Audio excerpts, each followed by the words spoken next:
Welcome to Ask and Learn.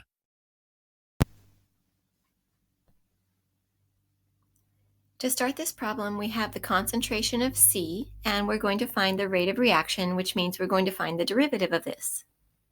So the derivative of the concentration of C with respect to time. So because we have a quotient here, we're going to use the quotient rule.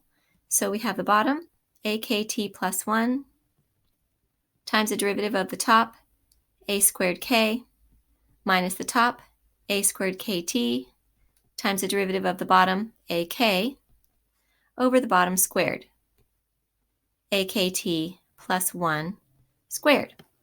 Okay, we're going to want to simplify this. So let's start by distributing A squared K, and then we'll combine our like terms. So we have A cubed K squared T plus A squared K minus, we'll multiply these together, and we get A cubed K squared T. And that is over AKT plus 1 quantity squared.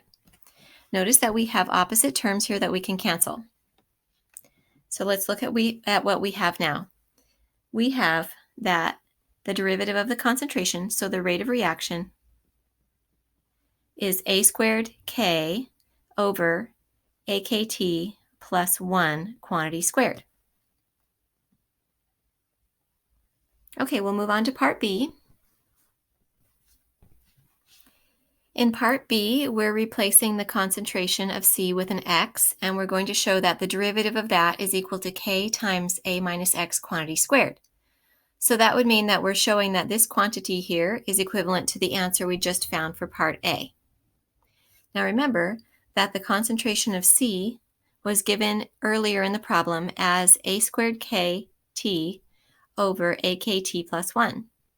So the first thing we can do is substitute that quantity in for X and then show that these two are equivalent. So we have dx dt equals K times the quantity A minus A squared KT over AKT plus 1 quantity squared. Okay, our job is to just simplify that until we get it to look like the previous derivative. All right, so what I'm going to do is get a common denominator with this first term, A, and this second term. So we're going to multiply A by AKT plus 1 over itself. So we're going to have K times A times the quantity AKT plus 1 over AKT plus 1 minus A squared KT over AKT plus 1 quantity squared. So now we have a common denominator, so we can go ahead and combine those fractions, subtract their numerators. We have K times the quantity. While I'm subtracting the numerators, I'm also going to distribute the A. So I have K times the quantity A squared KT plus A minus A squared KT, tongue twister, over AKT plus 1. And that's all squared.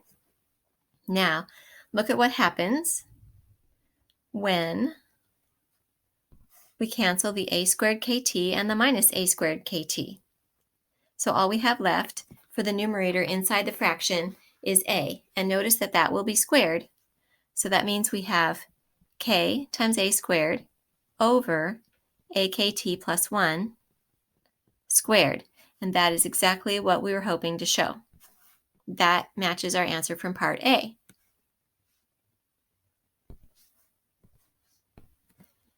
And now for part C, we want to know what happens to the concentration when T goes toward infinity. So let's look at the limit as T approaches infinity of the concentration. And the concentration was A squared KT over AKT plus 1. So one of the methods we have for dealing with a limit that involves infinity is we can divide the top and bottom by T. Divide the top and bottom by the highest power of T that you see in the denominator, and that happens to be T.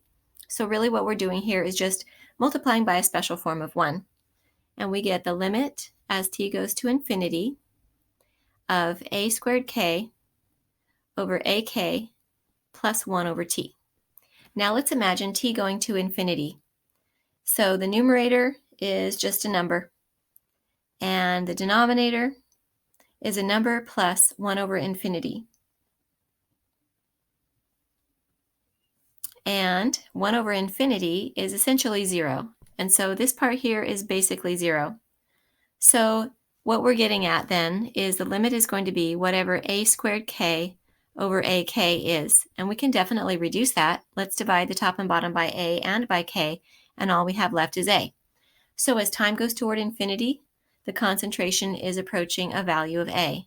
And what was a? It was the initial concentration of the reactants. And for part D, we want to know what's happening to the rate of reaction as time approaches infinity. And so let's take the limit of that derivative we found as t approaches infinity.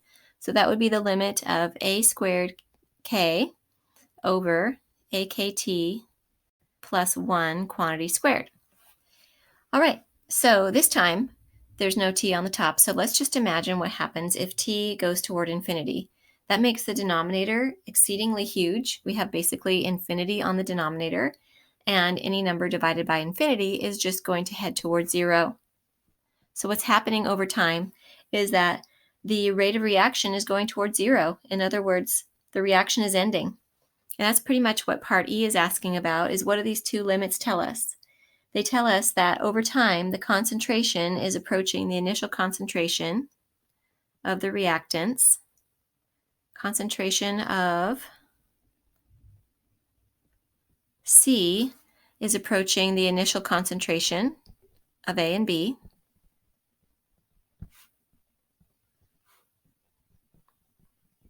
And it's telling us that as time goes on, the reaction is slowing down to nothing. The reaction is ending.